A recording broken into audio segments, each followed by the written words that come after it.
Hello and welcome to Panto Private Eye, Chapter 12. Gwen Jones was miserable.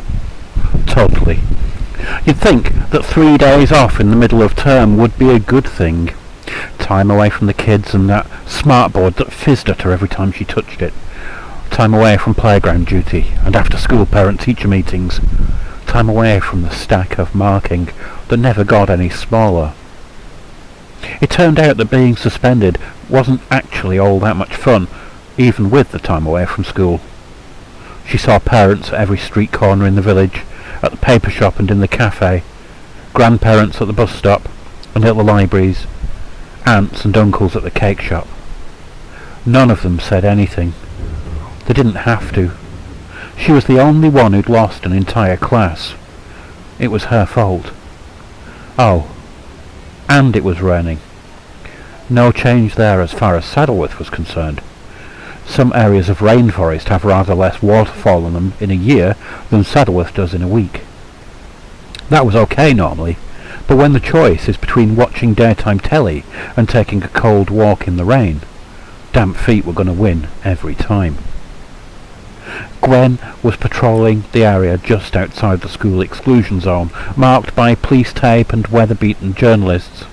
Woolly hat pulled down, collar up, boots stomping through the puddles, scattering scummy rainwater right up her new jeans.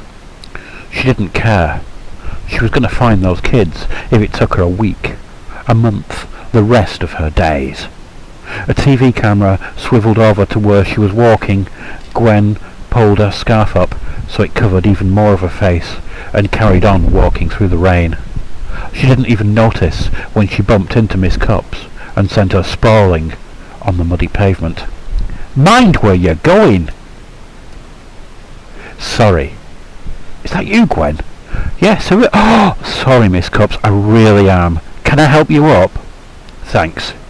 It's been a few years since I had a wet bottom, and it's no more fun than I remember it being. Shall we go and get a brew and a dry off? The library has a coffee morning on." The two suspended teachers wandered down the road to the village library.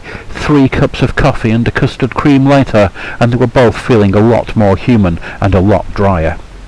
The library staff were so pleased to have someone in, they didn't seem to mind the gently steaming socks draped over the radiator. Thankfully, Miss Cups had decided that she could put up with the damp trousers. "I can't understand where they disappeared to. The CCTV didn't show anything. I only wanted a biscuit, just to keep me going till lunch." The words streamed out of Gwen's mouth, spraying Miss Cups with second-hand custard cream. I know. I watched the tape several times myself." "You can't blame yourself, Gwen," said the former headmistress, slowly wiping custard cream crumbs off her glasses with the end of Gwen's scarf. "If only there was some clue as to where the poor dears disappeared to. I had the caretaker check the flooring and everything. Before we were all suspended, that is." The librarians shuffled slowly up to the table with the determined look of those who want to get back to the Sudoku, but the hesitancy of 2 librarians. "I'm afraid coffee morning is over. Do come again soon," said the braver of the 2. We need to clear the tables for our knit and natter coffee afternoon. Do either of you 2 ladies knit?"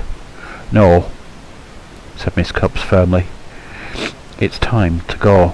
Come on, Gwen, quick." 3 minutes later, and with still damp toes, they were outside in the mizzle. "I'm just heading up to Dovestones to clear my head. Would you like to come?" asked Miss Cups. "I could do with the company." "That'd be nice. I will, thanks."